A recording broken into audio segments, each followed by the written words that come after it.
They shaved a waitress's head for fun, but none of them knew who was sitting in the corner booth. It was supposed to be just another cruel prank, a group of men laughing as she cried, the whole thing streaming live to the world. But when a quiet man stands up, the diner goes silent. Because the man they just mocked is her husband. And not just any husband, a billionaire who's about to turn this small-town nightmare into a worldwide reckoning. As cameras flash and the world watches, the waitress who lost everything becomes the symbol of something much bigger. Faith, dignity, and the power to forgive when forgiveness seems impossible. But when the lies start spreading and her love is tested in front of millions, she has to decide. Will she fight the world to protect her truth, or let grace fight for her? When humiliation goes viral and love meets cruelty, who really wins, revenge or redemption? Tell me in the comments where you're watching from right now, and if this story speaks to you, make sure you hit subscribe so you don't miss the next one. The late afternoon sun slanted through the windows of Joe's diner, casting long shadows across the checkered floor tiles. The familiar scent of coffee and fresh-baked pie filled the air, mixing with the gentle hum of conversation and the soft clink of silverware against plates. Tessa Brown moved between the tables with an effortless rhythm born from years of practice, her shoes making soft squeaks against the polished floor. "Here's your sweet tea refill, Mr. Henderson," Tessa said, carefully setting down the glass.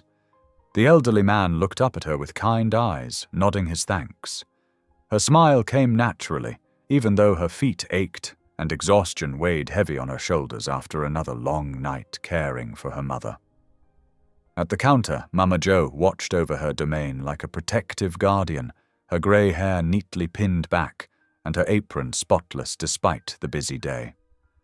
The diner was her pride and joy, a warm haven she'd built from nothing after losing her husband. The regulars treated it like a second home, and Mama Jo treated them all like family.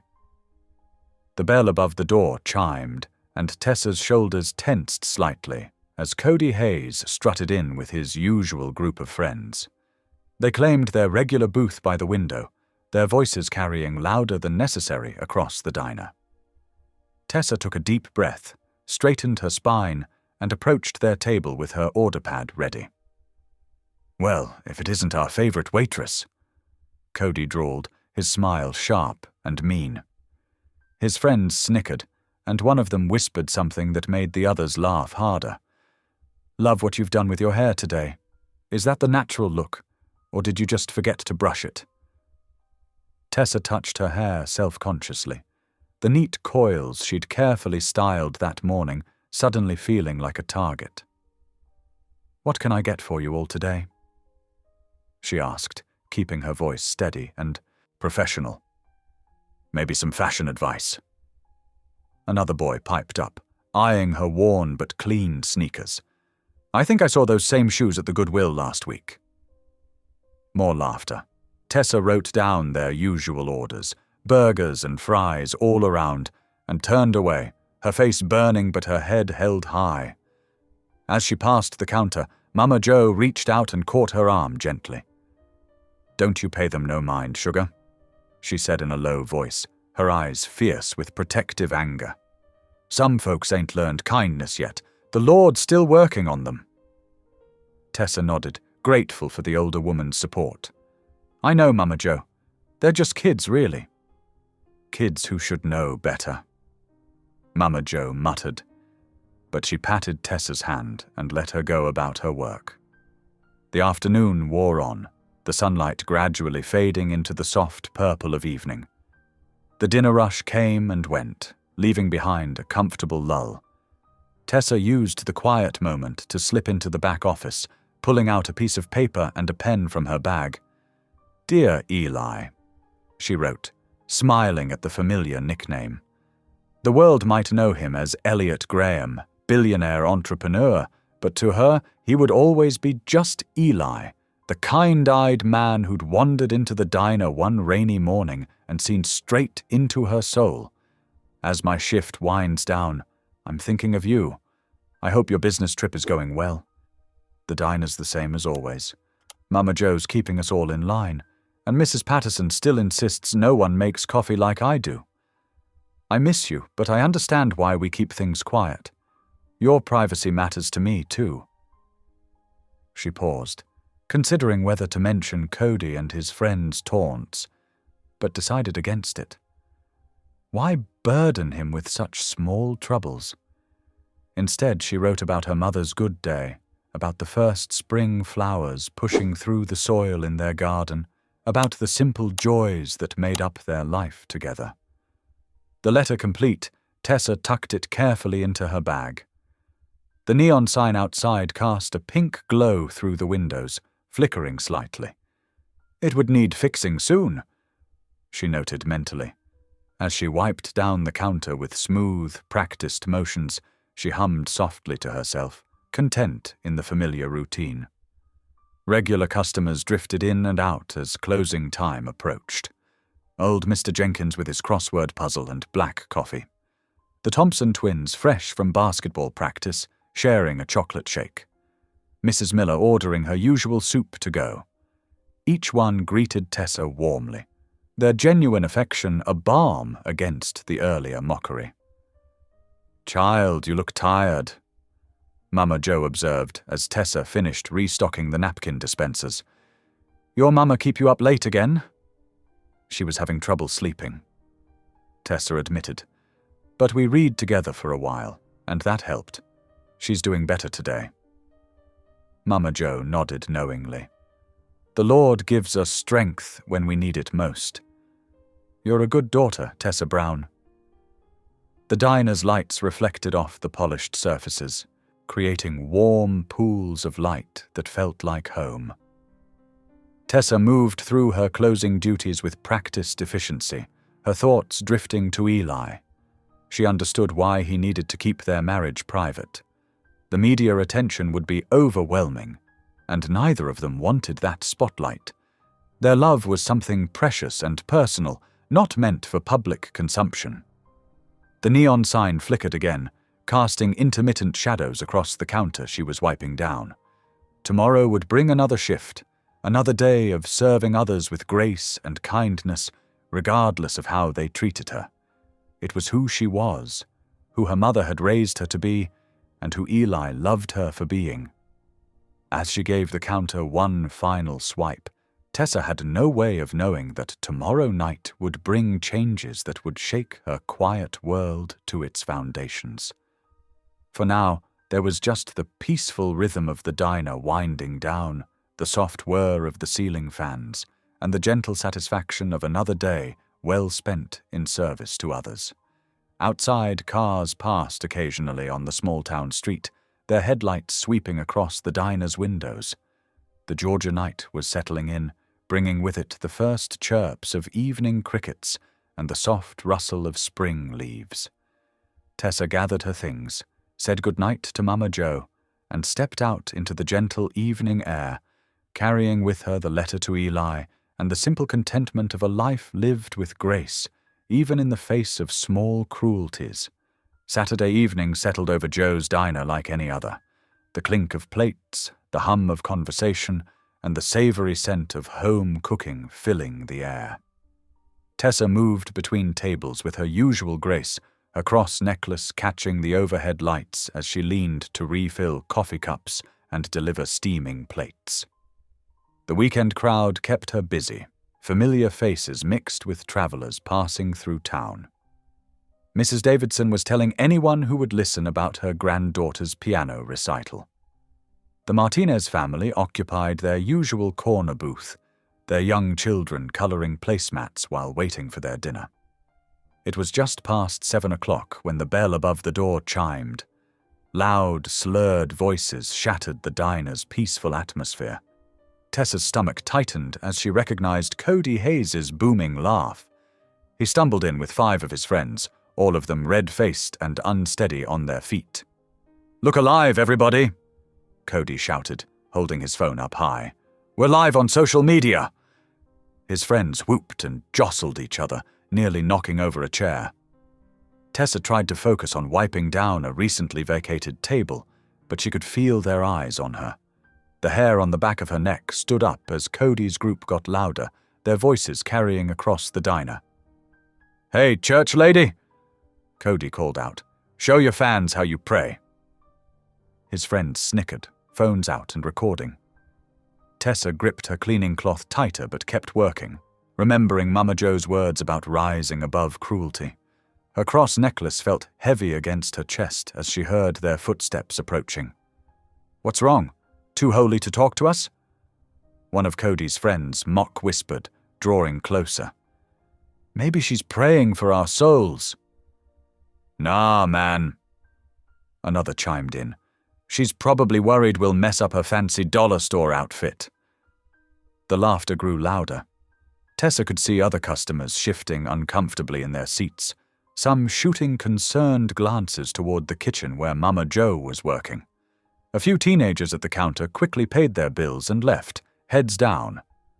"Come on, guys," Tessa said quietly, trying to edge past them.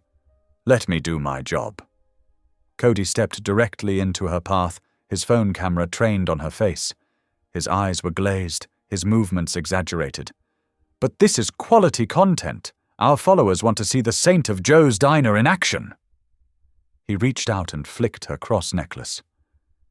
"Tell us, Sister Tessa, does Jesus approve of this?" He gestured mockingly at her natural hair. "I mean, shouldn't you try to look more professional?" The words stung, but Tessa kept her composure. "Please move aside, Cody. You've had too much to drink." She tried to step around him, heading for the coffee machine, but Cody followed, his friends forming a loose circle around them. The live stream comments scrolled rapidly on their phones, encouraging the harassment. "Wait, wait!" Cody's face lit up with cruel inspiration. His hand shot out to the counter, grabbing a pair of scissors from the cup where they kept office supplies. "I know what this video needs. A makeover." Everything happened so fast. Tessa felt the sharp tug at the back of her head, heard the horrible snick of the scissors, and then watched in horror as a lock of her hair fell to the floor. The sound that escaped her throat was small and broken. "Oh my God, he did it!" One of Cody's friends wheezed through his laughter. "This is going viral. It's just a joke." They started chanting, phones still recording Tessa's shocked face. "It's just a joke!" The diner had gone completely silent except for their laughter and chanting. Mama Joe burst out of the kitchen, her face thunderous. "Get out! I'm calling the sheriff right now!" She reached for the phone behind the counter, but Cody's group was already backing towards the door, still filming, still laughing. "Thanks for the content, Sister Tessa," Cody called out as they fled into the night. Tessa stood frozen. One hand reached back to touch the spot where her hair had been cut. Her fingers trembled as they found the jagged edge. Someone tried to touch her arm. Mrs. Davidson, she thought. But she couldn't bear it. She turned and ran to the back room, barely making it through the door before the tears started. The storage room's fluorescent lights hummed overhead as Tessa sank to the floor, her back against a shelf of canned goods. She could hear Mama Joe's voice in the diner, fierce and angry as she talked to the sheriff. Other voices murmured, probably customers discussing what they'd just witnessed. Her phone buzzed in her apron pocket. With shaking hands, she pulled it out to find messages from friends. "Are you okay? I just saw the video. It's already all over social media."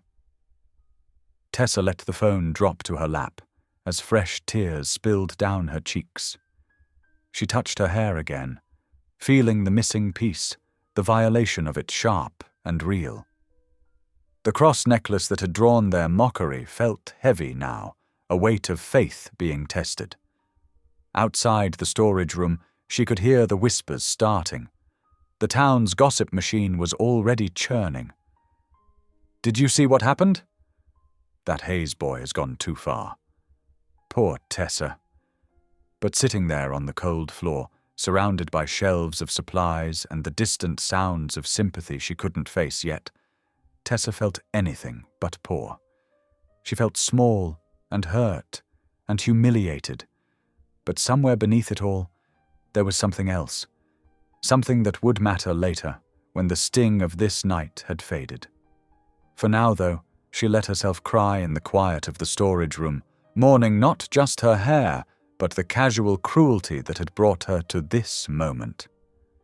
The diner's usual warm buzz had given way to a heavy silence, broken only by the occasional murmur and the steady ticking of the clock on the wall.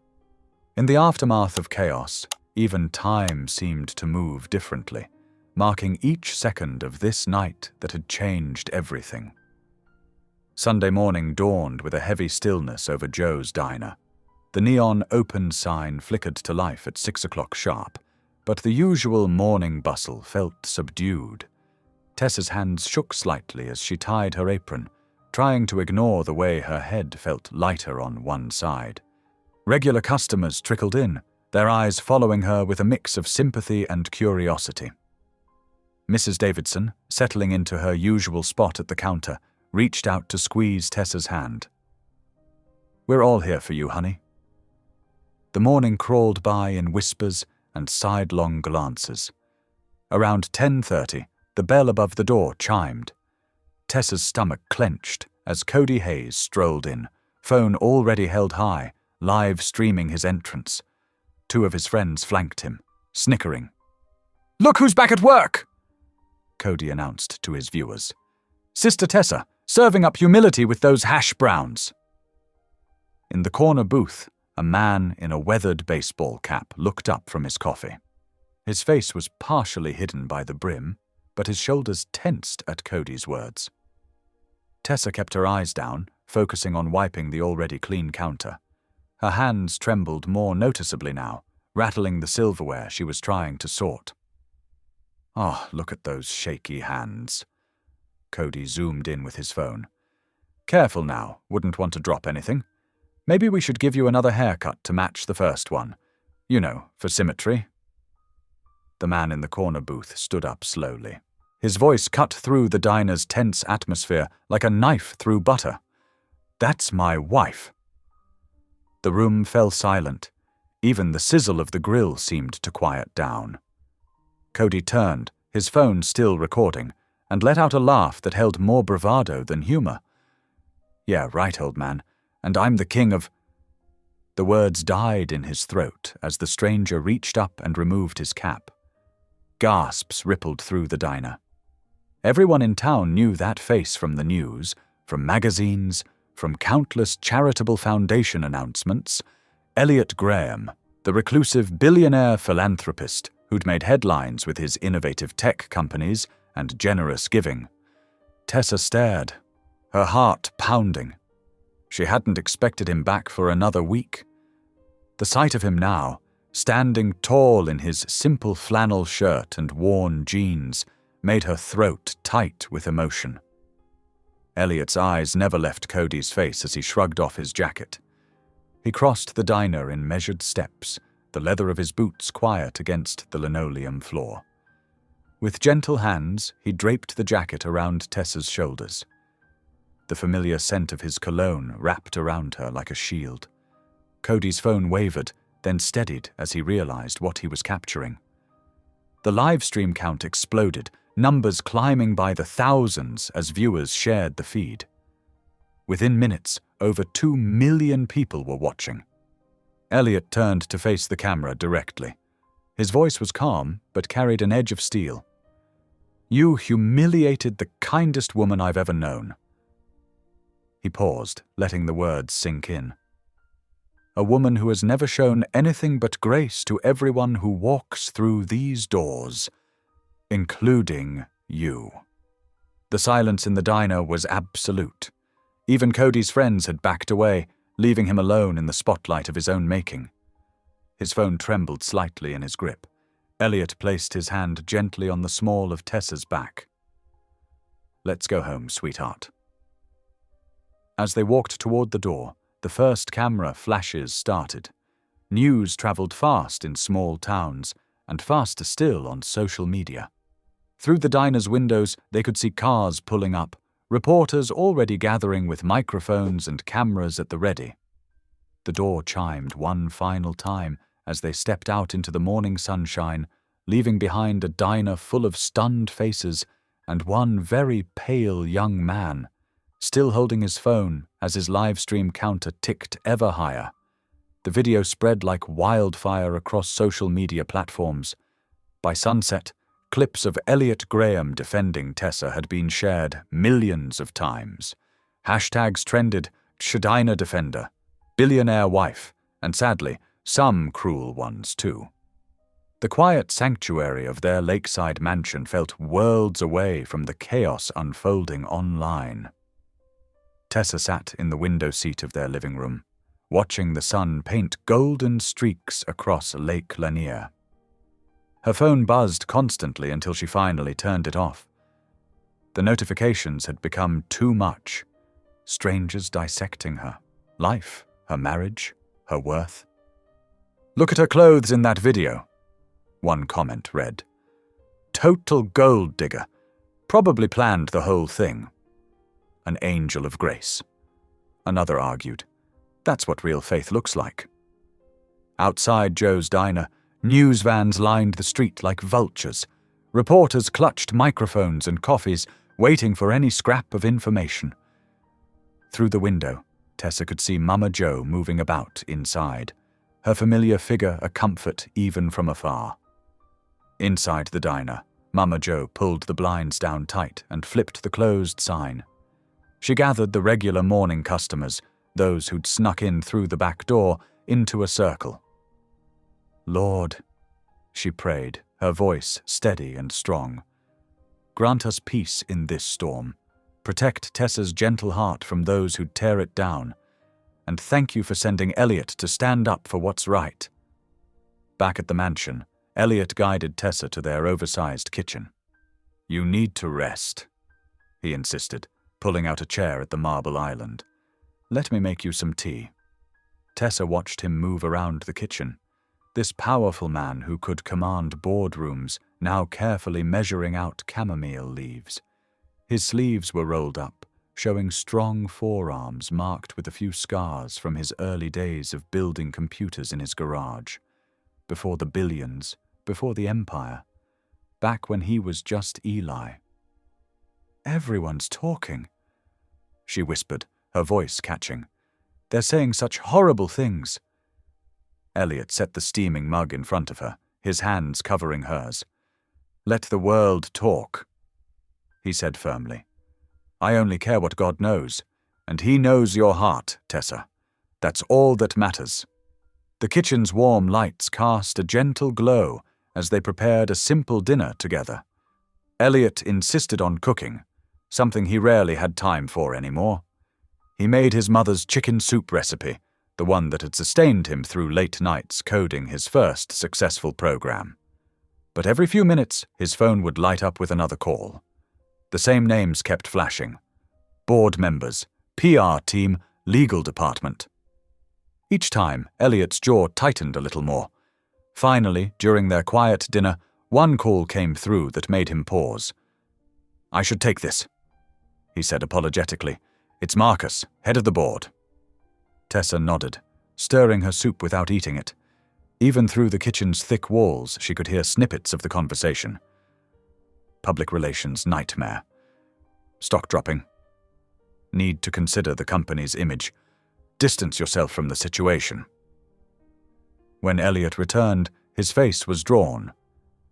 Without a word, he turned his phone off completely and dropped it in a drawer. But Tessa saw the worry flickering in his eyes. The same look he'd had during the company's early struggles. "They're worried about the scandal," she said softly. It wasn't a question. "They're worried about money," Elliot corrected, his voice gentle but firm. "But I didn't build this company by letting others dictate my conscience." Later that night, Tessa stood in their master bathroom, facing the large mirror. The bright lights were unforgiving, highlighting every detail she tried to ignore during the day. Her hair hung unevenly, the crude cut from Cody's scissors impossible to hide. Dark circles shadowed her eyes, making them look hollow in her reflection. Tears welled up as she touched the shortened strands. "How can I face anyone again?" she whispered to her reflection. The woman staring back looked lost, diminished somehow. Elliot appeared in the doorway, his presence solid and sure. He stepped behind her, meeting her eyes in the mirror. "Together," he replied softly, wrapping his arms around her waist. "We'll face it together." She leaned back against his chest, letting his strength support her. In the mirror, they made an unlikely pair, the billionaire tech genius and the small-town waitress. But God had written their love story, and Tessa knew his endings were always better than the world's expectations. "I keep thinking about Mama Jo," Tessa said quietly. "All those reporters outside the diner. It's hurting her business too." "Mama Jo's tough," Elliot reminded her. "Remember when that developer tried to buy her out last year? She told him she'd rather serve burnt coffee than sell her soul." That drew a small smile from Tessa. She said his fancy suit couldn't hide his poor manners. And she was right. Elliot kissed the top of her head. Just like she was right about us, remember? When everyone else was gossiping about why a billionaire was eating at a small-town diner 3 times a week, she just smiled and said, "The Lord works in mysterious ways." Tessa touched her cross necklace, the one her mother had given her, the same one Cody and his friends had mocked. "I've been trying to pray," she admitted, "but the words won't come." "Then I'll pray for both of us," Elliot said. He turned her gently to face him, his hands warm on her shoulders. "God didn't bring us together to let us fall apart now. Whatever those board members say, whatever the internet thinks, we're stronger than this." A car door slammed outside, followed by the distinct sound of cameras clicking. Another news crew, probably. Their lakeside property was becoming as besieged as the diner. Tessa closed her eyes. "I never wanted this kind of attention. I never wanted to cause trouble for your company." "Hey," Elliot's voice was firm. "Look at me." She opened her eyes, finding his steady gaze. "You didn't cause anything. Those boys did. And if standing up for my wife costs me every penny I've earned, I'll consider it money well spent." His phone buzzed again in the kitchen drawer, muffled but insistent. They both knew it wouldn't stop. The board would keep calling. The reporters would keep waiting. The social media storm would keep raging. But for now, in the quiet of their bathroom, with the lake waters lapping at the shore outside, they held onto each other. Tomorrow would bring its own challenges, but tonight they had this moment, this peace in the midst of chaos. Monday morning dawned with a harsh glare that seemed to mirror the media's spotlight. Tessa sat in her bathrobe, watching a morning talk show host gesture dramatically at her photo on the enormous screen behind him. "From serving coffee to serving looks at charity galas," the host smirked. "Our next story is about the waitress who definitely married up. Some are calling it a real-life Cinderella story, but others wonder, what's the real reason billionaire Elliot Graham kept this marriage under wraps?" Tessa's hand trembled as she muted the television. Her phone buzzed with another text from Mama Jo. "Stay home, baby girl. It's like a circus out here. Sheriff's trying to keep them back, but these vultures don't listen." Through the window, Tessa could see at least 3 news vans parked at the end of their private drive. Their satellite dishes reached toward the sky like metal flowers hunting for sunshine, or in this case, scandal. Her phone rang. It was Elliot. "Sweetheart." His voice was strained. "The Singapore deal fell through. They're concerned about stability." Tessa's heart sank. That deal had been in the works for months. "Because of me?" "No," Elliot said firmly. "Because people are small-minded. Listen, I've arranged for extra security. Please don't go anywhere without Thompson or Rivers. The media's getting aggressive." She looked down at her empty coffee cup. They needed groceries. The thought of being trapped in this beautiful house, hiding like she'd done something wrong, made her chest tight. "I love you," Elliot said softly. "I'll be home early." After hanging up, Tessa walked to their bedroom. She stared at her closet, filled now with designer clothes Elliot had bought her, though she still preferred her simple dresses. With determined movements, she pulled on a comfortable outfit and tied a headscarf carefully over her uneven hair. The back gate had a service road that led to town. The reporters wouldn't expect her to walk, and right now, she needed to feel normal, to do something as simple as buying groceries. The Georgia heat wrapped around her like a heavy blanket as she walked the mile into town. A few cars passed, but no one seemed to recognize her. The normalcy felt like a gift. That illusion shattered when she reached Miller's grocery. Two women stood near the tomato display, their voices carrying clearly. "I heard she trapped him," one said, squeezing avocados too hard. "These rich men, they think with their—" "Shh!" the other cut in. "But I know what you mean. My cousin works at that diner. Says she was always extra friendly when he came in.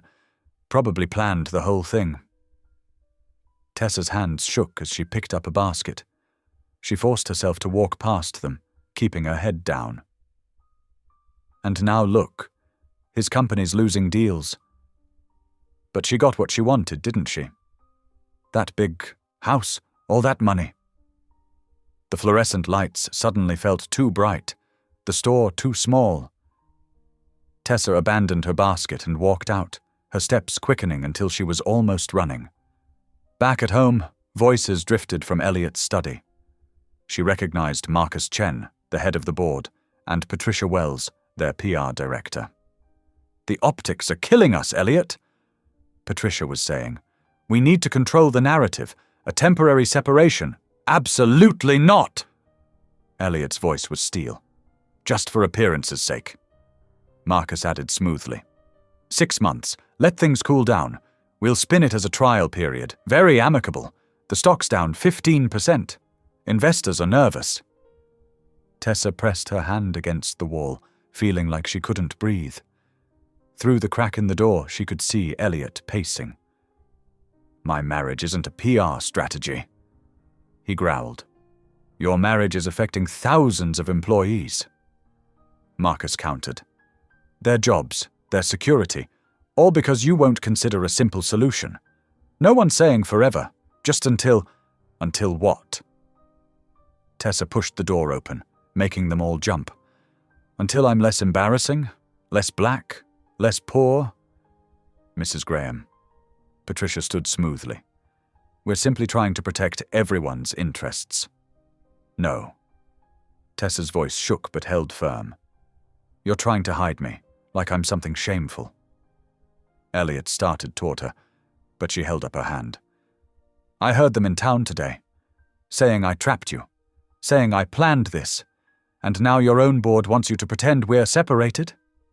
"Tessa," Elliot began, "if you're going to fight for me," she said, meeting his eyes, "do it in the open. I won't hide anymore.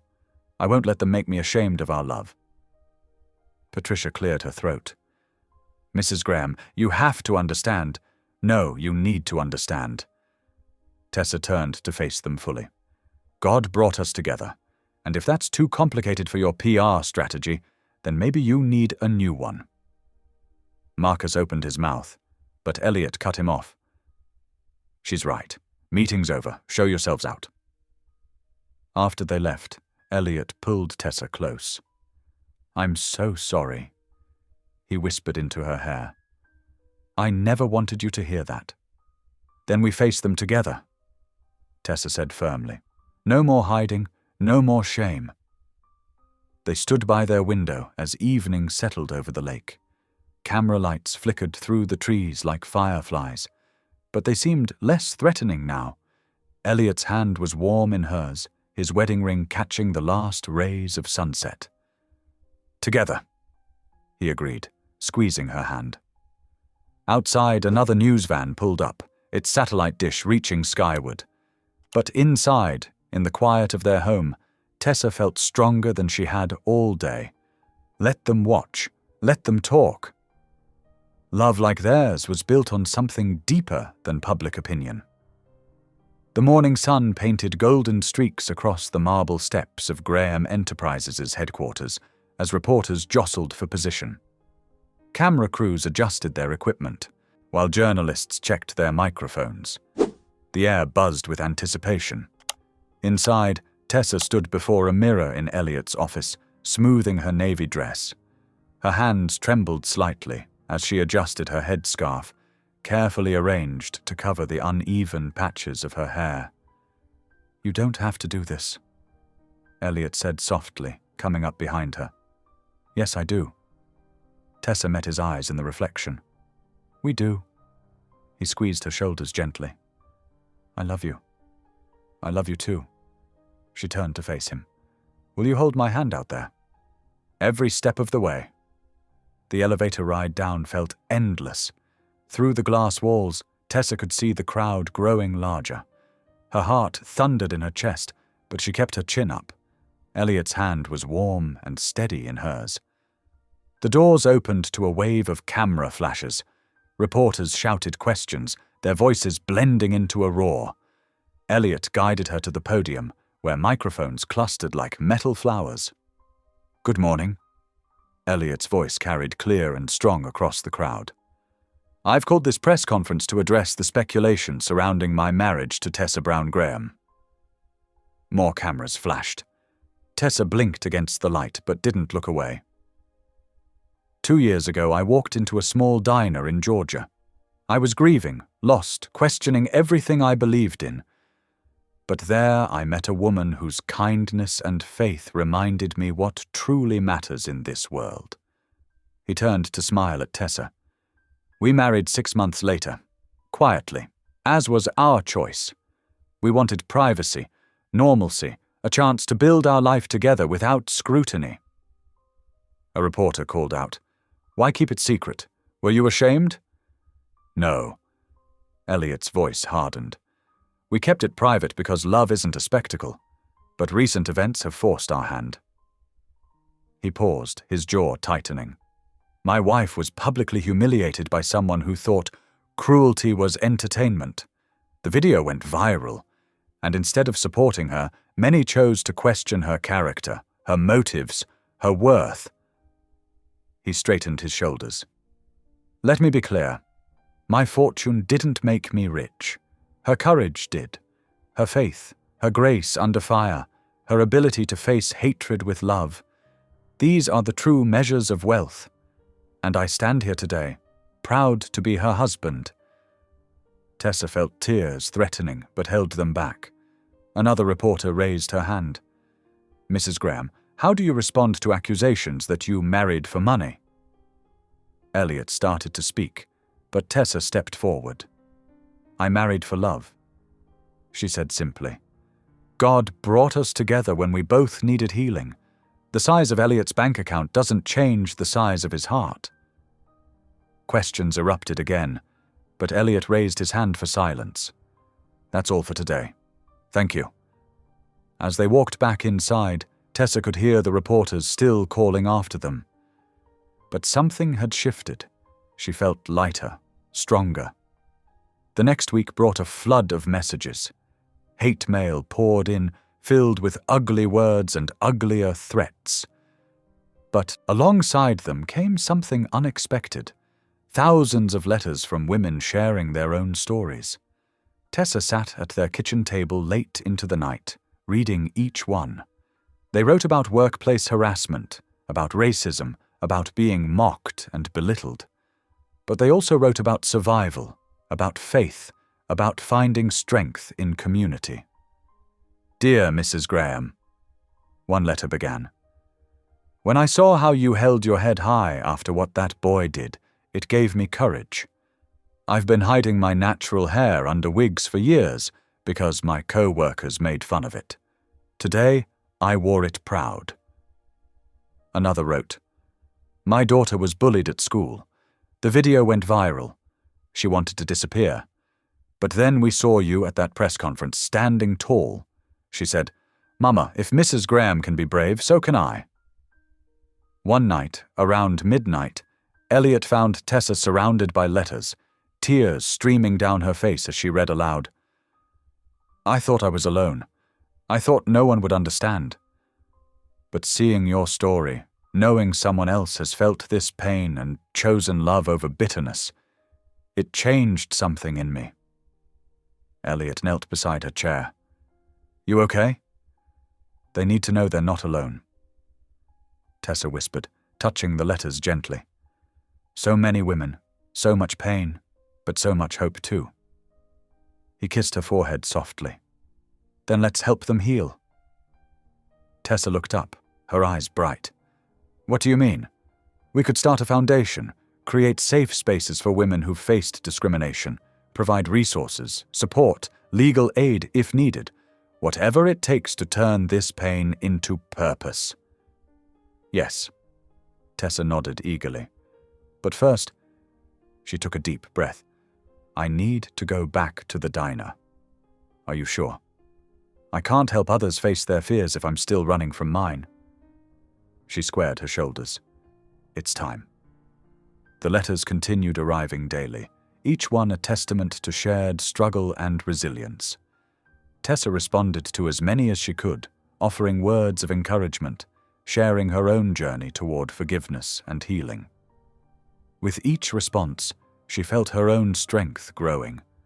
They began making plans for the foundation, but Tessa insisted that before they moved forward, she needed to reclaim her space at Joe's diner. The place where their story began, where both trauma and love had found her, was waiting, and this time she wouldn't face it alone. The morning sun cast long shadows across Joe's diner's parking lot as Tessa stood before its familiar entrance, her fingers intertwined tightly with Elliot's. The neon sign buzzed softly overhead, a sound that had once been as natural as breathing, but now seemed to echo her racing heartbeat. "You ready?" Elliot squeezed her hand gently. Tessa took a deep breath, smoothing her carefully pressed dress. She'd chosen it deliberately that morning, a deep purple that reminded her of the sunset, paired with a delicate silver necklace bearing a cross. Her hair was styled naturally, no attempt to hide the uneven spots where Cody's scissors had struck. "Ready as I'll ever be," she whispered, more to herself than to Elliot. The bell above the door chimed as they entered, its cheerful ring cutting through the murmur of conversation. The diner fell silent. Tessa felt every eye turn toward them, some customers quickly looking away, others staring openly. The place was only half full, several regular morning customers noticeably absent. But then there was Mama Joe, emerging from behind the counter like a force of nature, her arms already opening wide. "Baby girl!" she called out, her voice thick with emotion. "Welcome home." Tessa fell into the older woman's embrace, breathing in the familiar scent of coffee and vanilla that always clung to Mama Joe's apron. "I missed you," she whispered. "Ain't been the same without you." Mama Joe pulled back, holding Tessa at arm's length to study her face. "You look stronger." "Getting there." Tessa managed a small smile. Elliot stood respectfully to the side, watching the reunion with warm eyes. When Mama Joe finally released Tessa, she turned to him with a knowing look. "And you, Mr. Graham?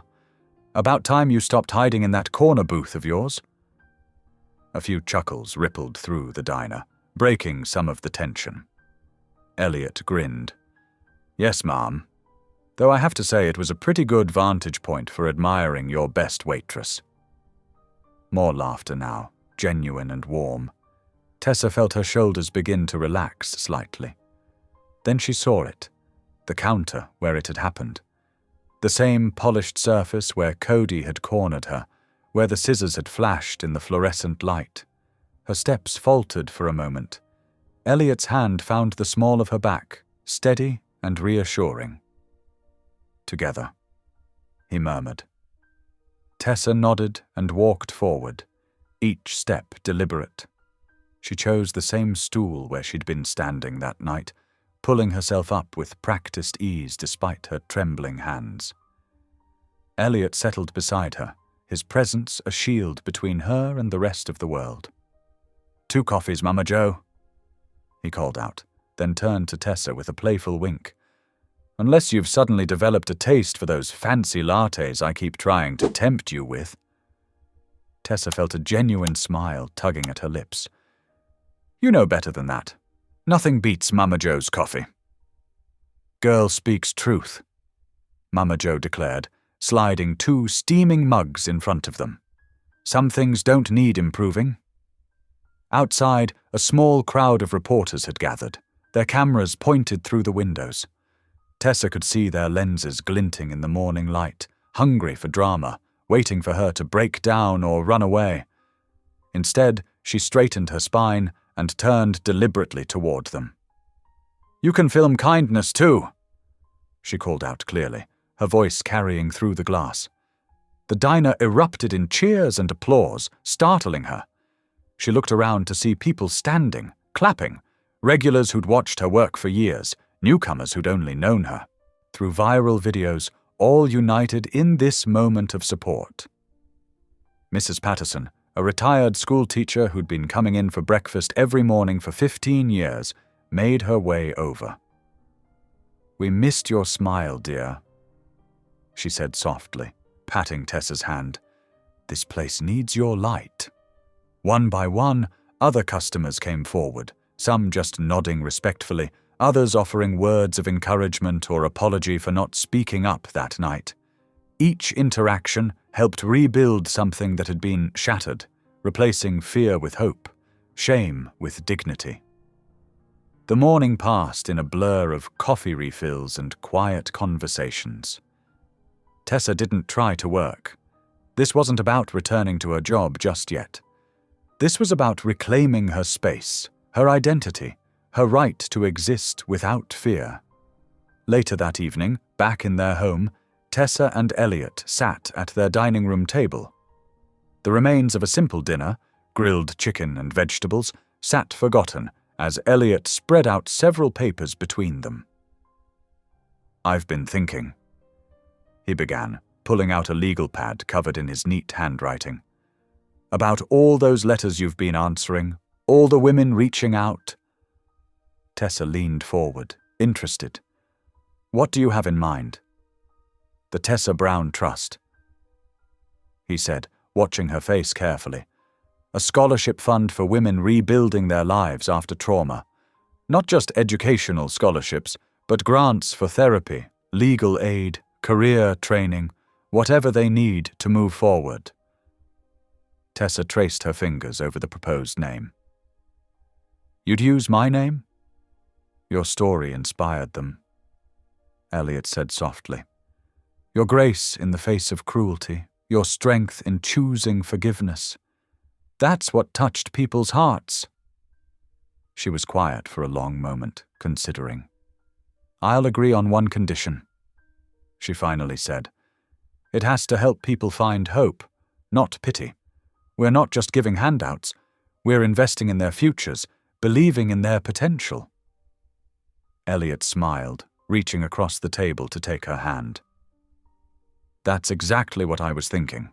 Every woman who receives help from the Trust will be encouraged to mentor others when they're ready.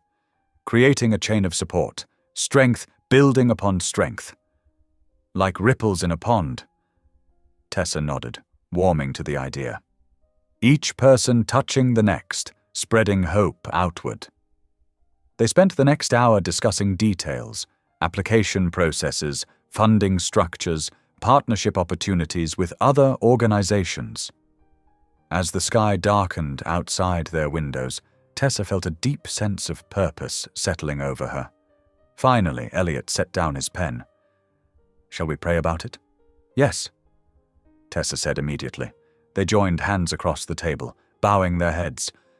"Dear Lord," Tessa began softly, Grant us wisdom as we move forward. Help us turn pain into purpose, hatred into healing. Show us how to be your hands and feet in this broken world.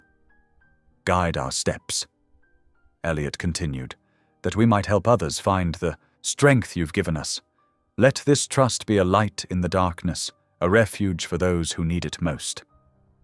"And Lord," Tessa added, her voice growing stronger, "thank you for bringing beauty from ashes, for showing us that love is stronger than hate, that hope can bloom even in the hardest places. Amen." They whispered together, their joined hands a bridge between past and future, between trauma and healing, between despair and hope. The late summer breeze carried hope across Georgia like dandelion seeds, scattering possibilities far and wide. Within 3 weeks of launching the Tessa Brown Trust, donations began flowing in from unexpected places. Church groups in Minnesota, school children in Oregon, business leaders in Texas. Each contribution came with notes of encouragement, many sharing their own stories of transformation. Tessa sat at her desk in their home office, surrounded by stacks of letters. Her fingers traced over a child's crayon drawing that showed stick figures holding hands in a circle. The note attached read, "Dear Mrs. Brown, my class raised $235 from our lemonade stand. We want to help other people be brave like you." Elliot found her there, wiping tears from her cheeks. "Another touching one?" he asked softly, placing a gentle hand on her shoulder. "They're all touching," she replied, holding up the drawing. "This is from a third-grade class in Portland. They spent their whole weekend selling lemonade." She swallowed hard. How did this happen, Eli? How did something so ugly turn into something so beautiful? He pulled up a chair beside her, taking her hand. "Because you chose love over bitterness. God has a way of multiplying grace." The invitations had started coming in steadily. First from local churches, then from congregations across the state, and finally from organizations nationwide. Tessa spoke about resilience, about finding strength in faith, about choosing forgiveness over revenge. Her quiet dignity and genuine warmth touched hearts wherever she went. At Friendship Baptist Church in Atlanta, she stood before a packed sanctuary, her voice steady despite her racing heart. "I used to think shame was something you carried forever," she told the congregation. "But God showed me that even our deepest wounds can become windows for His light to shine through." The response was overwhelming. Women lined up afterward to hug her, many crying as they shared their own stories of humiliation and healing. One elderly lady gripped her hands tightly and whispered, "You've given me permission to stop hiding." Schools began using her story in their anti-bullying programs. The Georgia State Board of Education invited her to help develop a curriculum about digital citizenship and empathy. Teenage girls wrote essays about her for their college applications, calling her their role model. The transformation wasn't just external. Elliot had changed too, softening in ways that made Tessa's heart swell. After years of sporadic attendance, he returned to church regularly, sitting beside her in the pew every Sunday morning. His smile came more easily now, reaching his eyes in a way it hadn't since his first wife's death. One Sunday after service, as they walked hand in hand through the parking lot, he confessed, "I'd forgotten how much I needed this. The community, the worship, the reminder that we're part of something bigger than ourselves." "You're different," Tessa observed, squeezing his hand. "Lighter somehow." He nodded, looking thoughtful. "I spent so many years focusing on building my empire, I forgot about building my spirit. You helped me remember what matters most." But not everything was peaceful. The media remained relentless, camping outside their home, following them to church, scrutinizing their every move. Some outlets tried to dig up dirt from Tessa's past, while others spun conspiracy theories about their marriage. The pressure intensified when several major investors threatened to pull out of Elliot's companies. His phone buzzed constantly with urgent messages from board members and executives, all demanding his immediate attention. Late one night, after another tense conference call, Tessa found him in his study, looking exhausted. "Maybe it's time to step back," she suggested gently. "Just temporarily. Focus on what feeds your soul instead of what feeds the bottom line." Elliot looked up at her, conflict clear in his eyes. The board would see it as weakness. "Since when do you let them define strength?" She challenged softly. "You've built something amazing, but maybe God is calling you to build something different now." He was quiet for a long moment, then smiled slowly. "When did you get so wise?" "I married a smart man," she teased.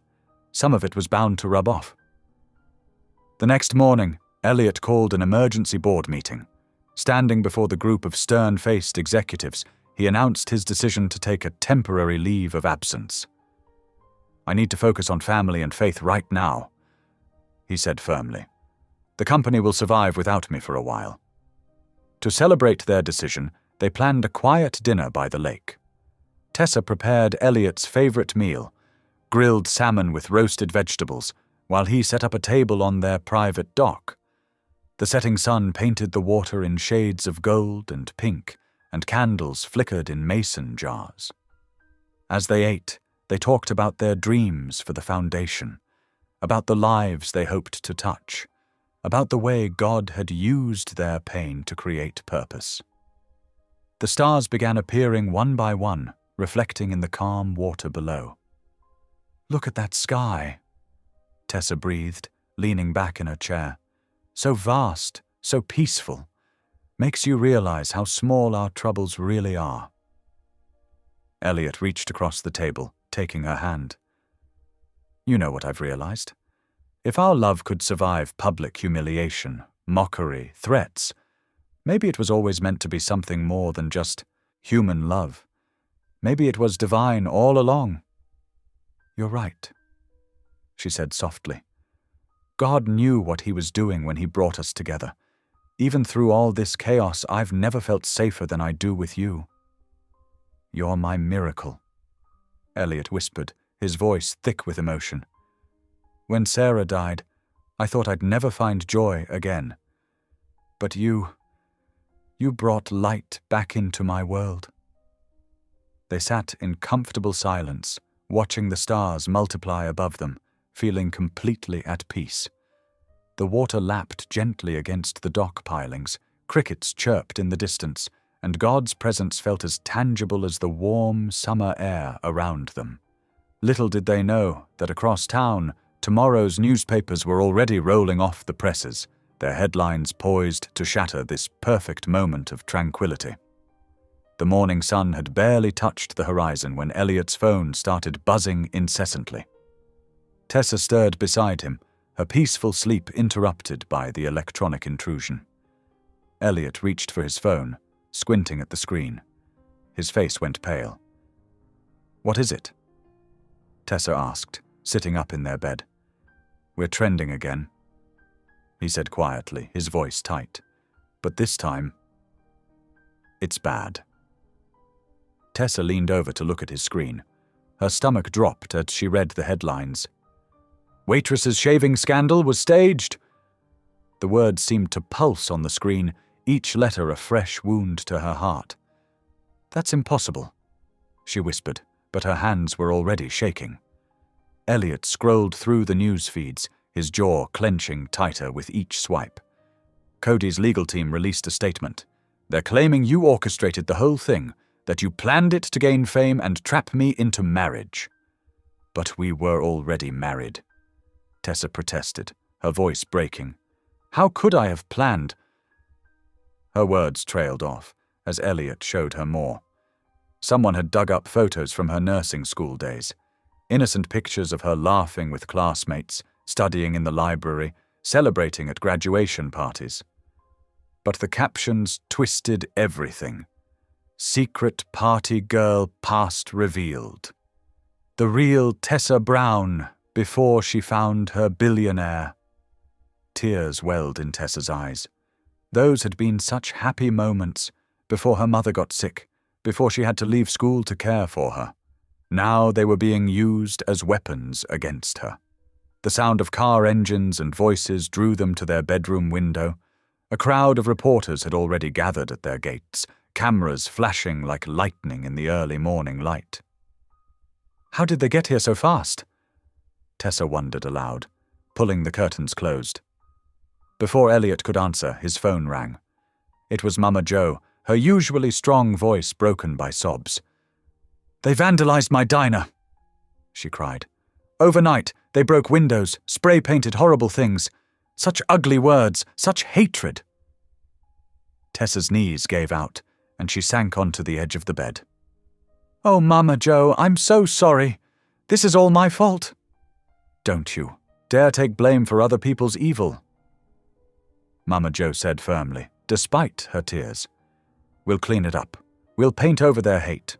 But child, you stay strong. You hear me?" Elliot took the phone. "We'll pay for everything, Mama Jo, and we'll increase security at the diner, I promise." After hanging up, Elliot immediately began making calls to his lawyers, to security teams, to crisis managers. His face grew more strained with each conversation.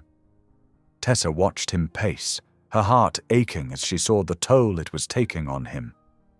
During a video call with his board members, something changed in Elliot's face. He stumbled, his words slurring slightly. "Eli?" Tessa called out, rising from her chair. He tried to wave her off, but his hand moved strangely through the air. Then his eyes rolled back, and he crumpled to the floor. "Elliot!" Tessa screamed, rushing to his side. The board members' voices called out from the fallen phone, but she ignored them, frantically checking his pulse. It was there, but irregular. The next hours passed in a blur of ambulance sirens, emergency room lights, and doctors' voices. They spoke of exhaustion, of dangerous heart strain, of the need for rest and monitoring. Tessa barely heard them. All she could focus on was Elliot's pale face against the stark white hospital pillows, the steady beep of monitors the only assurance that he was still with her. When they were finally alone in his private room, Tessa pulled her chair as close to his bed as possible. She took his hand, noting how strange it felt to have his strong fingers lie limp in hers. "Please," she whispered, her tears falling onto their joined hands. "Please, not him too. I already lost Mama to illness. I can't lose you too, Eli, I can't." She bowed her head, her prayers becoming more urgent. "Lord, I know you have a plan. I know you see us through every storm, but please, give me strength. Show me how to fix this." Through the window, she could see reporters gathering outside the hospital. News of Elliot's collapse had spread quickly. Some were already speculating that guilt had caused his condition, guilt over being caught in a scandal. As she watched Elliot's chest rise and fall with each breath, something settled in her heart. A determination that went beyond anger or fear. She would clear their names, but not through rage or retaliation. The truth would be their weapon, pure, simple, and undeniable. "I won't let them win," she promised Elliot's sleeping form. "I won't let them turn our love into something ugly. We'll show them what real faith looks like, what real love can endure." She squeezed his hand gently, then reached for her phone. It was time to tell their story. The whole story, not through press releases or carefully crafted statements, but through simple, honest truth. Starting with the fact that they'd been married months before the incident, that their love had grown quietly over coffee and conversation, that God had brought them together, long before any cameras started rolling.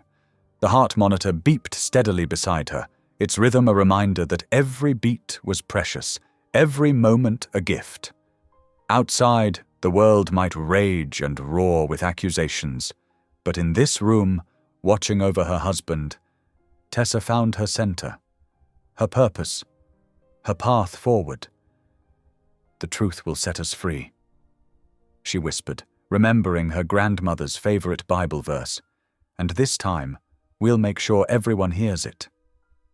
The hospital room was quiet except for the steady beeping of monitors and Elliot's even breathing. Sunlight filtered through the half-drawn blinds, casting warm stripes across his bed. Tessa sat in her usual chair, her Bible open in her lap, though her eyes kept drifting to her husband's face. 3 days had passed since his collapse. The doctors spoke of stress-induced exhaustion and warned about the dangers of continued strain on his heart. But this morning there was more color in his cheeks, and his hand felt stronger when he squeezed hers. "We should leave town for a while," Elliot suggested weakly, his voice still rough from sleep. "Maybe go to our lake house in Maine until this blows over." Tessa closed her Bible and leaned forward. "No, Eli, we're not running." "It's not running," he protested. "It's protecting you, protecting us." "Running won't protect our truth," she said firmly. "I've been thinking and praying about this. We need to fight back, but with grace and honesty." Elliot tried to sit up, and Tessa quickly adjusted his pillows. "What are you suggesting?" "I want to file a defamation suit," she said, "against Cody, his friends, and anyone who spread these lies about us staging the incident. I'll testify in court. Let them see me under oath, speaking God's truth." Elliot studied her face. "Are you sure? The media attention will be intense." "I'm sure." She took his hand. "When I was caring for Mama during her illness, she taught me something important. She said, 'Baby, sometimes God gives us battles not just for our own growth, but so others can see His light shine through us.'" Later that afternoon, their lawyers arrived. As they discussed the lawsuit, Tessa felt a familiar tugging in her spirit. It had been too long since she'd attended her old church, the one she'd stopped going to out of shame after the incident. The next Sunday morning, Tessa stood before the familiar red brick building, her heart pounding. Elliot, finally released from the hospital but still moving carefully, stood beside her, his hand warm in hers. "We don't have to do this today," he whispered. "Yes, we do," she replied. They walked in just as the first hymn began. Heads turned, whispers rippled, but then something beautiful happened. The elderly choir director smiled and waved. A deaconess hurried over to hug Tessa. Church members they'd never met reached out to squeeze their hands, murmuring words of encouragement. During the service, Pastor Matthews spoke about perseverance through trials. Then, unexpectedly, he called Tessa to come forward. Her legs felt like jelly as she walked to the pulpit. The faces before her blurred with her tears, but she felt God's presence wrap around her like a warm blanket. "When they shaved my head," she began, her voice trembling but growing stronger. "They didn't take my crown." She touched her hair, now growing back unevenly. "Because my crown isn't made of hair or gold or earthly riches. It's made of faith, hope, and love." The congregation rose to their feet, applause thundering through the sanctuary. In the front row, Mama Jo wept openly, her hands raised in praise. Elliot's eyes shone with pride and tears. The next morning, Elliot insisted on taking Tessa for a drive, despite his doctor's orders to rest. They pulled up in front of Joe's diner, but instead of stopping there, he pointed to a vacant building across the street. "Remember how we talked about the Tessa Brown Trust opening medical clinics?" He reached into his jacket and pulled out a folder. "Well, this is the paperwork for our first location." Tessa's hands shook as she opened the folder. "Right here, on Main Street, right across from Mama Jo's," he confirmed. "We'll provide free medical care to anyone who needs it. And," he smiled, "we'll serve Mama Jo's coffee in the waiting room." Joy bubbled up in Tessa's chest, cautious but real. She looked at the building, already imagining the lives that could be changed within its walls. That evening, they visited the hospital chapel together. The setting sun painted the stained glass windows in deep purples and golds, casting colourful shadows across their joined hands.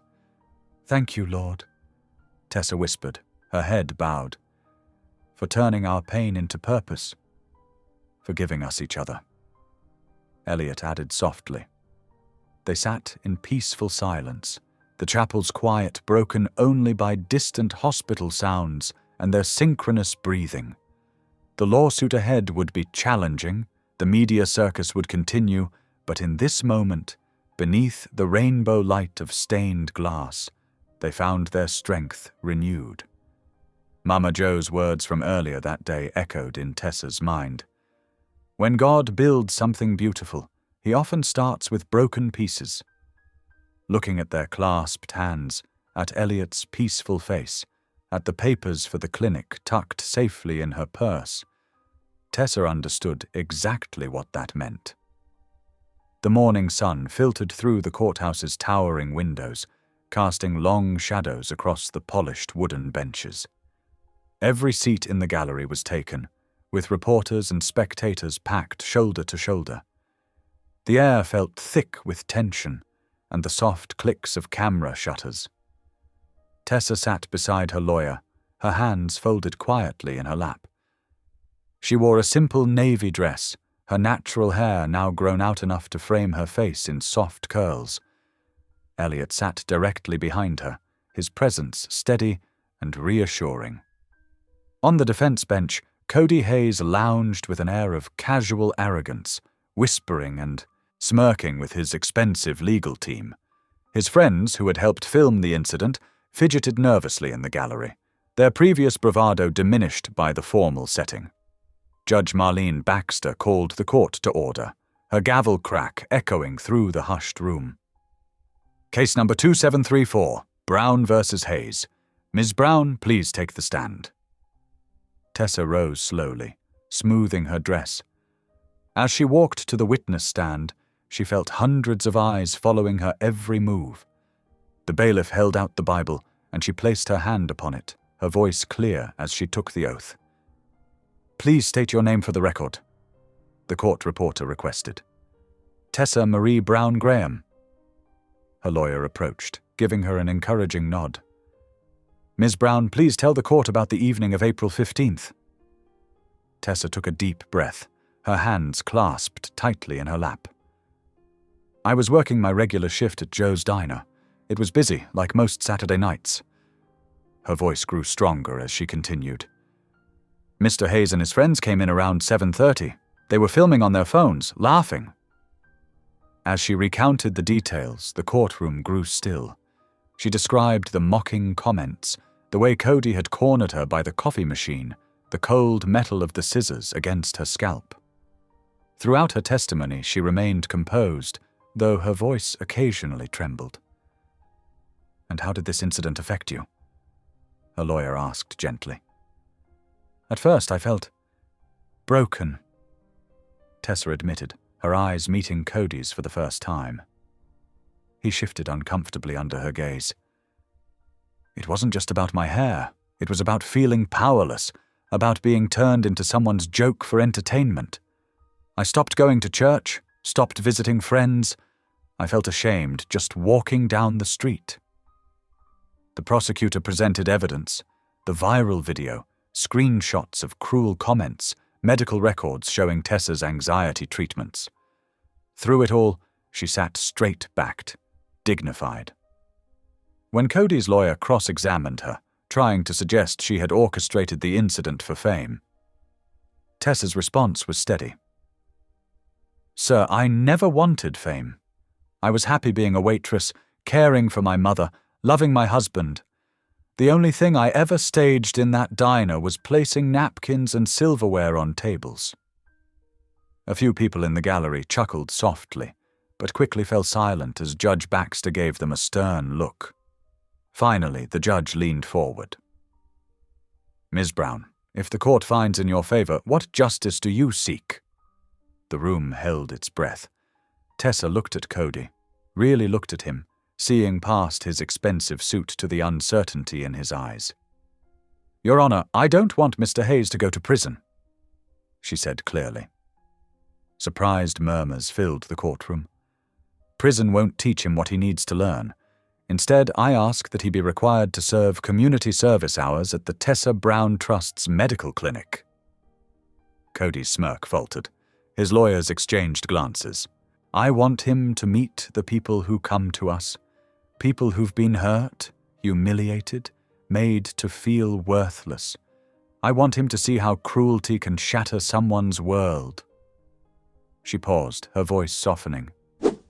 And maybe, just maybe, he'll learn how to help put those worlds back together. Judge Baxter removed her glasses, studying Tessa intently. You're asking for rehabilitation over punishment? Yes, Your Honor. Hatred only breeds more hatred, but maybe grace can breed healing. From his seat, Elliot wiped his eyes with the back of his hand, pride evident on his face. Even some of the reporters had stopped writing, caught up in the moment. Cody stared at Tessa, his usual confidence cracking. For the first time since the incident, he looked young and uncertain, like someone confronting the true weight of his actions. Judge Baxter nodded slowly, a hint of admiration in her expression. The court will take your request into consideration. We'll recess until 2 o'clock for my ruling. Her gavel fell, but the usual shuffling and chatter took several moments to begin. As Tessa stepped down from the witness stand, she felt lighter somehow. Across the aisle, she saw Mama Jo dabbing her eyes with a handkerchief, beaming with maternal pride. Several members of her church had come to support her, their presence a reminder of the community that had helped her heal. Outside the courtroom, cameras flashed and reporters called out questions. But Tessa walked past them with her head high, Elliot's arm protective around her shoulders. She had spoken her truth, offered grace instead of vengeance. Whatever the judge's decision, she knew she had stayed true to her faith and her heart. The world could buzz and speculate about her testimony, but Tessa felt at peace. In choosing mercy over retribution, she had finally freed herself from the last chains of that horrible night. The healing power of grace had transformed her from victim to advocate, from target to teacher. In the courthouse hallway, she overheard snippets of conversation, people marveling at her compassion. But it was the sight of Cody's friends, huddled in a corner looking shaken and thoughtful, that gave her hope. Perhaps her words had reached not just the court, but also the hearts that needed them most. The early morning sun cast long shadows across the half-finished clinic's parking lot as Cody Hayes trudged toward the entrance. His designer shoes, now scuffed from a week of manual labor, clicked against the concrete.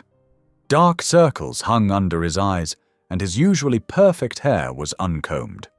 The court-mandated vest he wore marked him clearly as someone doing community service. Inside, the clinic buzzed with quiet activity. Construction workers moved between rooms, hanging drywall and installing lighting fixtures. The smell of fresh paint and sawdust filled the air. Volunteers sorted medical supplies and arranged furniture in the completed sections. Cody checked in with the site supervisor, accepting his daily task list with barely concealed resentment. His first assignment, helping organize the waiting room furniture alongside 2 other volunteers, both survivors of workplace harassment who had found refuge in the Tessa Brown Trust's programs. "You're the one from the video, aren't you?" One of them asked quietly as they assembled chairs. Cody's face flushed red. He nodded stiffly, unable to meet their eyes. "I saw what you did to her," the other volunteer said, her voice trembling slightly. "I had something similar happen to me at my old job. They didn't use scissors, but the humiliation, it stays with you." Cody's hands froze on the chair he was holding. For the first time, he truly heard the pain in someone else's voice, pain he had caused. He swallowed hard, his throat suddenly tight. Throughout the morning, more stories reached his ears. a young woman who'd been cyberbullied until she attempted suicide, an elderly man who'd been mocked and filmed at his job, the video going viral and forcing him into early retirement. Each story chipped away at Cody's defensive wall. Around noon, Elliot Graham arrived for a routine inspection of the construction progress. He moved through the clinic quietly, speaking with workers and volunteers, his presence both commanding and humble. When he reached the waiting room, his eyes met Cody's. The young man tensed, expecting anger or contempt. Instead, Elliot approached him directly, extending his hand. "Thank you for showing up," Elliot said simply. "It matters." Cody stared at the offered hand, then slowly shook it. I don't have a choice," he mumbled. "There's always a choice," Elliot replied. "You could have fought the ruling, hired more lawyers, dragged this out. Instead, you're here, doing the work. That says something." The conversation was brief, but it left Cody shaken.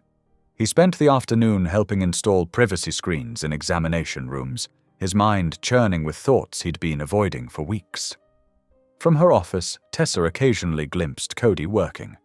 She saw how he gradually began to engage with others, how his shoulders slowly relaxed from their defensive hunch. Each time she saw him, her heart twisted with complicated emotions, the memory of that horrible night at the diner warring with her deep-seated belief in redemption. As the day drew to a close, Cody found himself alone in the supply room, organizing medical supplies. The sound of footsteps made him turn. Tessa stood in the doorway, her presence both gentle and strong. For a long moment, neither spoke. Then Cody's carefully maintained facade cracked. His shoulders slumped, and he stared at the floor. "I don't deserve forgiveness," he muttered, his voice thick with shame. "What I did, what I encouraged others to do, it was cruel, pointless. I can't take it back." Tessa stepped into the room, her response gentle but firm. "None of us do. That's why it's called grace." The simple truth of her words hung in, the air between them. Cody looked up, meeting her eyes for the first time since the trial. The kindness he saw there nearly undid him. "How?" he asked, his voice barely a whisper. "How can you even look at me?" "Because holding on to hatred only hurts ourselves," Tessa replied. "And because I've seen you this week, really seen you. You're not the same person who walked into that diner with a camera and scissors." Cody wiped roughly at his eyes. "I'm sorry," he said. "I know it's not enough, but I am so sorry."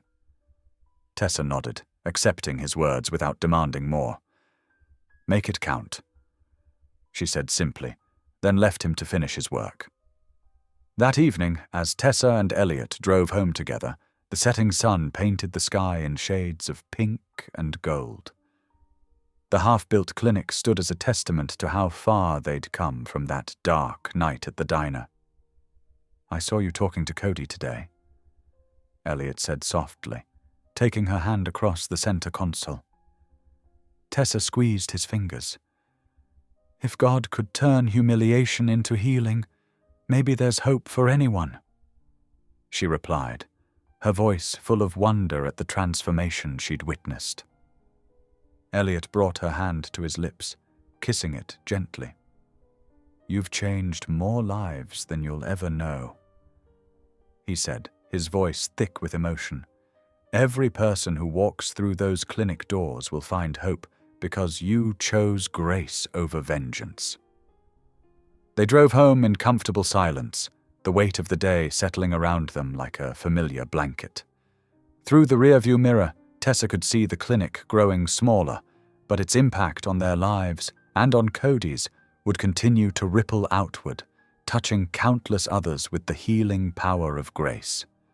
In their driveway, before heading inside, Tessa paused to look at the stars emerging in the darkening sky. She thought about Cody's transformed face, about Elliot's quiet strength, about all the broken people finding healing in the clinic's halls. Sometimes, she realized, the deepest wounds could become the greatest sources of healing, not just for ourselves, but for others too. The Georgia summer softened into autumn, bringing with it gentle changes. At Tessa's vanity mirror one morning, she ran her fingers through her hair, now grown into a crown of soft, natural curls. The uneven patches from that terrible night had filled in, each new strand a testament to healing and time. She smiled at her reflection, remembering Mama Joe's words about how God makes everything beautiful in its season. The diner had undergone its own transformation. After weeks of renovation, Joe's diner gleamed with fresh paint and renewed purpose. The biggest change stood proudly on the building's exterior wall, a stunning mural that captured both Tessa and Mama Joe in vibrant colors. The artist had perfectly captured Mama Joe's warm smile and the gentle determination in Tessa's eyes. Above them, in elegant script, were the words, "Love rebuilds." On reopening day, the line stretched around the block. Mama Joe stood at the door, greeting each customer with her trademark hospitality. "The Lord works in mysterious ways," she kept saying, wiping happy tears from her eyes. "Look how he turned our pain into something beautiful." The diner's success felt like a prelude to an even greater celebration, the grand opening of the Tessa Brown Trust's first clinic. The morning of the ceremony, Tessa walked through the halls early, taking in the careful details. Bible verses about forgiveness and healing graced the walls in beautiful calligraphy. "Though your past be as scarlet, you shall be white as snow," read one. "Love covers all offenses," declared another. Children from the local church youth group darted through the corridors, their laughter echoing off the fresh paint. Some carried balloons, others helped arrange flowers. Their joy felt like a cleansing wind, washing away the last shadows of that dark night at the diner. "Miss Tessa!" called out little Sarah, a 7-year-old with braids like sunshine. "Look what I made." She held up a handmade card covered in glitter and hearts. Inside, in careful child's writing, it read, "Thank you for showing us how to be brave." Tessa hugged the little girl close, her heart full. More children gathered around her, each wanting to share their artwork or help with the preparations. She let them lead her from room to room, showing off the colorful murals they'd helped paint in the pediatric wing. As the morning progressed, guests began arriving. Community leaders, donors, church members, and families filled the main atrium. Reporters set up their cameras, but this time their presence didn't make Tessa nervous. She'd learned to see them as witnesses to grace rather than hunters of scandal. Near the podium, Elliot adjusted his tie, looking handsome and proud. When their eyes met across the room, his smile carried all the love and admiration that had sustained them through the darkest days. He'd insisted on speaking at the ceremony, despite his usual preference for privacy. The crowd hushed as Elliot stepped up to the microphone. Sunlight streamed through the high windows, catching the silver at his temples. "Good morning," he began, his voice warm and steady. "We're here today not just to open a building, but to celebrate a miracle." He paused, his eyes finding Tessa in the crowd. "Many of you know our story, how cruelty tried to break the strongest woman I've ever known. But you may not know what happened after the cameras left, after the headlines faded. You may not know how my wife turned her pain into purpose." Tessa felt tears welling up as Elliot continued. "Every day I watched her answer hatred with love. I watched her respond to mockery with grace. When others demanded vengeance, she chose healing. Her scars built sanctuaries." The phrase hung in the air, powerful in its truth. Across the room, people dabbed at their eyes. Even the reporters looked moved. "This clinic," Elliot gestured to the space around them, "isn't just a building. It's a testament to the power of forgiveness. Every person who walks through these doors will find more than medical care. They'll find hope. They'll find proof that love rebuilds what hatred destroys. Near the back of the room, almost hidden in shadow, stood Cody. The months of community service had changed him profoundly. His hair was neatly trimmed, his clothes clean and pressed. Gone was the swaggering youth with a camera and cruel intentions. In his place stood a young man humbled by grace. As Elliot finished speaking, Tessa's gaze met Cody's across the crowded room. In that moment, something profound passed between them. Understanding, forgiveness, hope. She nodded slightly, a gesture of absolution that seemed to release the last bit of tension from his shoulders. Tears spilled down his cheeks as he nodded back. The rest of the day passed in a blur of ribbon-cutting, tours, and celebrations. As evening approached, most of the guests departed, leaving behind echoes of laughter and congratulations. The cleaning crew would come tomorrow. Tonight belonged to reflection and gratitude. Elliot found Tessa in her office, looking out the window at the setting sun. Without a word, he took her hand and led her to their special place, the lake behind their home. The water rippled with golden light, and a gentle breeze carried the scent of late summer flowers. "Dance with me?"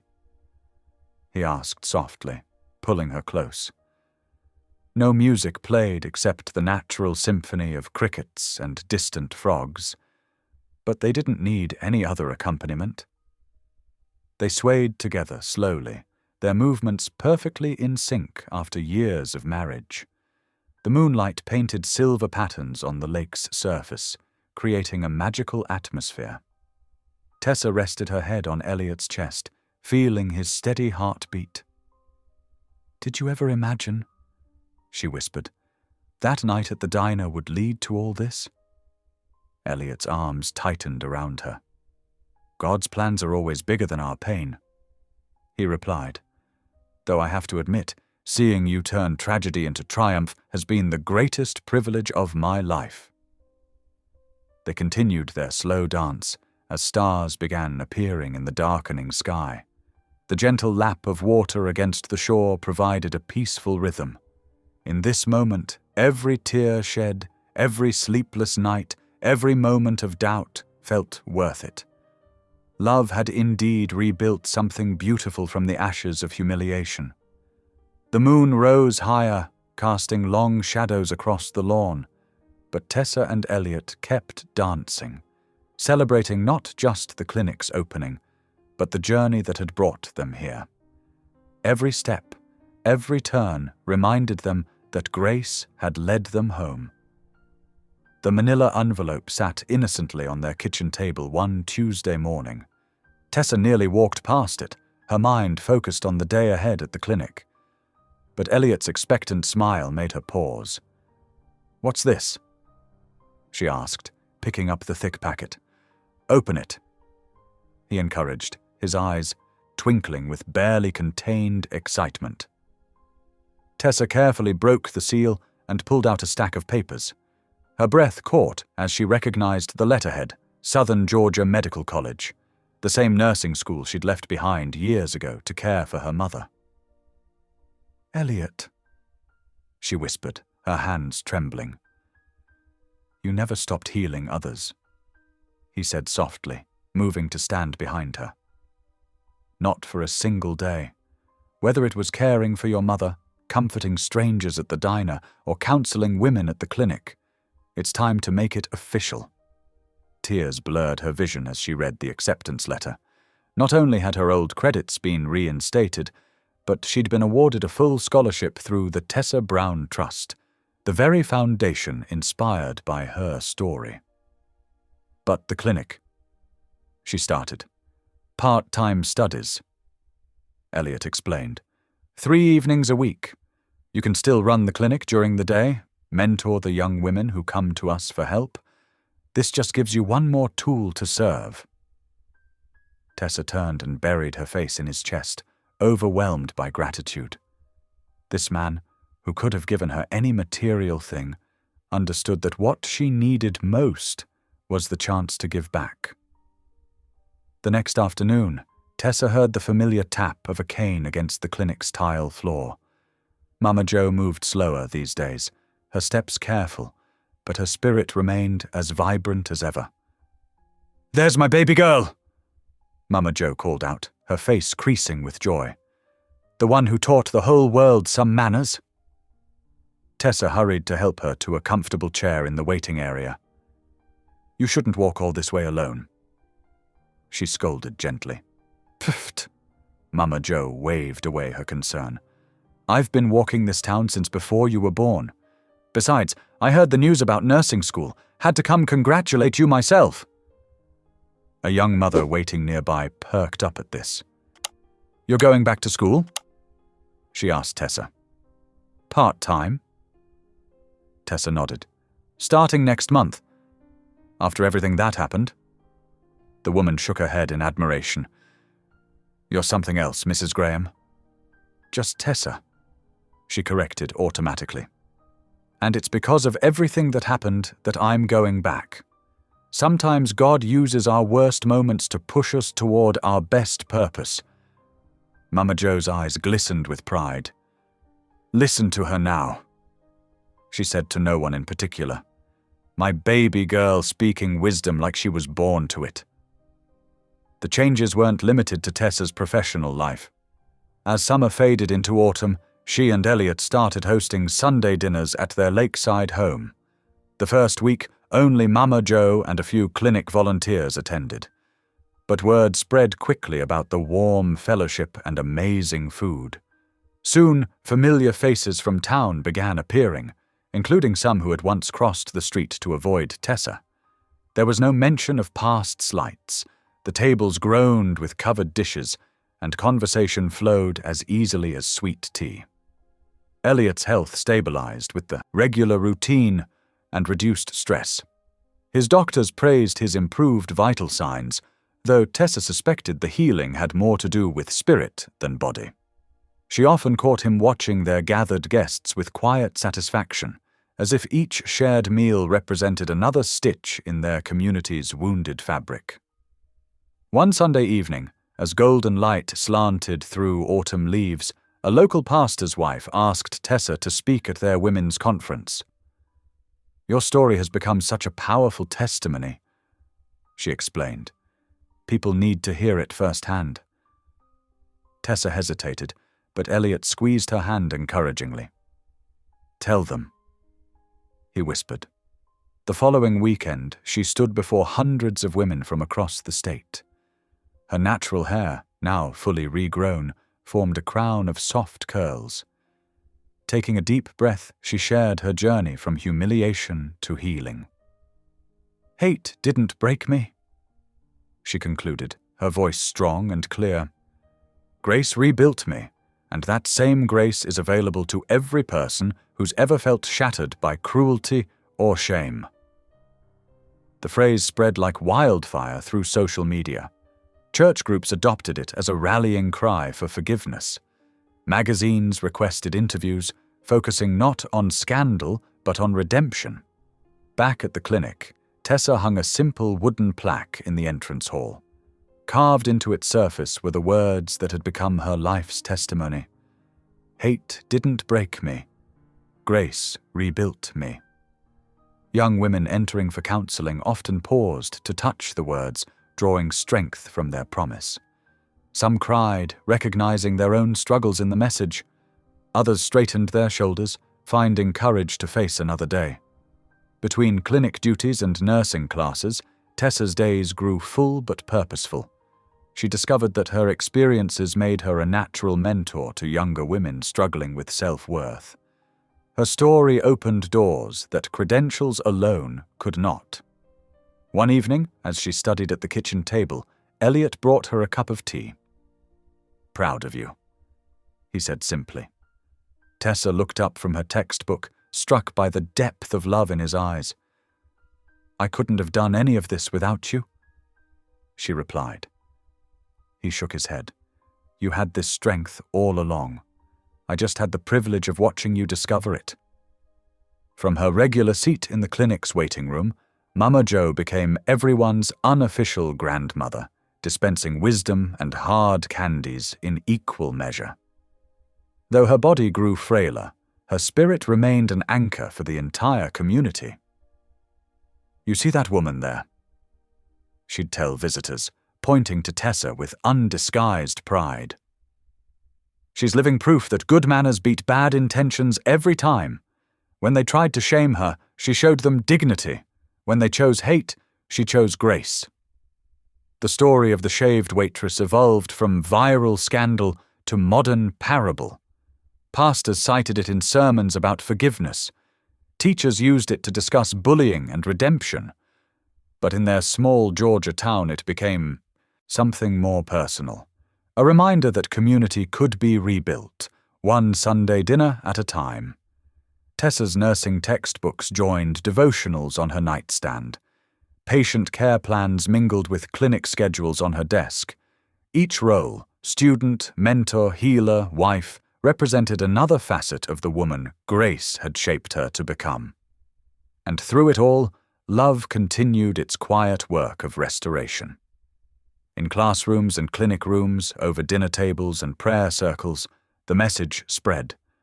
Grace rebuilds what hatred destroys. The truth of those words lived in every life Tessa touched, every heart that found healing, every soul that discovered hope could grow in the most unexpected places. 1 year later, dawn painted the sky in gentle strokes of pink and gold over Joe's diner. The morning light filtered through freshly cleaned windows, casting warm patterns across the well-worn countertops. The familiar scent of coffee and fresh biscuits wafted through the air, a comforting constant in a world that had changed so much. Tessa adjusted her nurse's badge, now as much a part of her daily outfit as her wedding ring. The small piece of plastic represented countless hours of study, late-night cramming sessions, and the unwavering support of her husband. She moved through the diner with the same grace she'd always possessed, but now there was something more, a quiet confidence that radiated from within. At the counter, Elliot sat in his usual spot, newspaper spread before him. His face had softened over the past year, the worry lines around his eyes replaced by gentle creases from smiling. The front page caught his attention, and his eyes crinkled with pride as he read the headline, "From Shame to Grace. Tessa Graham opens Second Healing Center." "Look at this," he called out softly to Tessa as she passed by with a coffee pot. She paused to read over his shoulder, her free hand resting lightly on his back. The article detailed how their foundation had grown, touching thousands of lives across 3 states. What had started as a response to cruelty had blossomed into a movement of healing and hope. Behind them, a crash broke the peaceful morning rhythm. Sarah, the new waitress they'd hired last week, stood frozen in horror over a shattered plate, her face flushing deep red. The poor girl looked ready to cry, her hands trembling as she stared at the mess. Without hesitation, Tessa set down her coffee pot and knelt beside the scattered pieces. "Here," she said softly, reaching for the broom and dustpan they kept nearby. "Let me help you with that." Sarah's voice quivered. "I'm so sorry, Mrs. Graham. I'm not usually this clumsy, Everyone starts somewhere," Tessa interrupted gently, her voice warm with understanding. "You should have seen me my first week here. I spilled an entire tray of sweet tea all over table 6. She winked, helping to sweep up the broken pieces. "And please, call me Tessa." The diner's bell jingled merrily as a family pushed through the door, the Hendersons, regulars who'd stood by them during the darkest days. Their youngest daughter, Emma, ran straight to Tessa for a hug, her braids bouncing. "Miss Tessa, Daddy says you're opening another helping place." Emma beamed up at her, missing front tooth on full display. "That's right, sweetheart," Tessa replied, straightening up from the cleaned floor. "Just like the one where your mama volunteers." the diner filled with the sounds of life, clinking silverware, friendly chatter, and laughter that bounced off the walls. Mama Joe's spirit seemed to hover in every corner, though she'd passed peacefully in her sleep 6 months ago. Her last words to Tessa had been, "Keep serving up love, baby girl. It's the best medicine there is." Throughout the morning, Tessa moved between tables, pouring coffee and sharing smiles. She'd kept her Saturday morning shift at the diner, despite her nursing duties and work at the healing centers. "This place is where it all began," she'd told Elliot when he suggested she might want to step back. "Every time I serve someone here, I'm reminded that grace can show up anywhere, even over a plate of scrambled eggs." Regular customers mixed with tourists who'd read about their story. Some still asked to take photos with her, but now the questions were different. Instead of focusing on the scandal, they wanted to know about the healing centers, about forgiveness, about finding strength in faith. Sarah gradually relaxed as the morning progressed, gaining confidence with each successful delivery. Tessa noticed how Elliot left her an extra-large tip, his quiet way of saying, "Keep going." It was these small acts of kindness that had become their signature, their way of paying forward the grace they'd received. As evening approached, the dinner crowd thinned out. The setting sun cast long shadows through the windows, and the neon "Open" sign buzzed softly in the growing dusk. Tessa stepped outside for a moment, her eyes drawn to the mural that had become a local landmark. The painting showed her and Mama Joe, their faces caught in mid-laugh, surrounded by the words, "Love rebuilds," in flowing script. Local artists had captured something special, not just their features, but the spirit of resilience that had transformed their little corner of Georgia. Tessa reached out, her fingers tracing the letters. A prayer of gratitude rose in her heart, wordless but profound. She thought about the journey, from that terrible night of humiliation to this moment of pure peace. The path hadn't been easy, but every step had led to something beautiful. Through the window, she could see Elliot helping Sarah count out her register, showing the same patience he'd shown her when she was learning to navigate public speaking. He looked up, catching her eye, and smiled that smile that still made her heart skip a beat. The last customer waved goodbye as Tessa stepped back inside. The familiar end-of-day routine welcomed her, wiping down tables, counting tips, filling salt shakers. But now these simple tasks felt like a meditation on gratitude, each one a reminder of how far they'd come. Elliot waited by the counter, her coat in his hands. "Ready to head home, Mrs. Graham?" "Almost," she replied, making one final check of the kitchen. Everything was in its place, ready for tomorrow's new beginning. They moved through the closing routine together, their movements synchronized by countless shared evenings. As Elliot turned the key in the lock, Tessa leaned against him, breathing in the peace of the moment. Hand in hand, they stood there for a moment, silhouetted against the darkening sky. The diner's lights dimmed behind them, but the glow in their hearts remained bright, proof that no cruelty could conquer faith, and no darkness could silence love.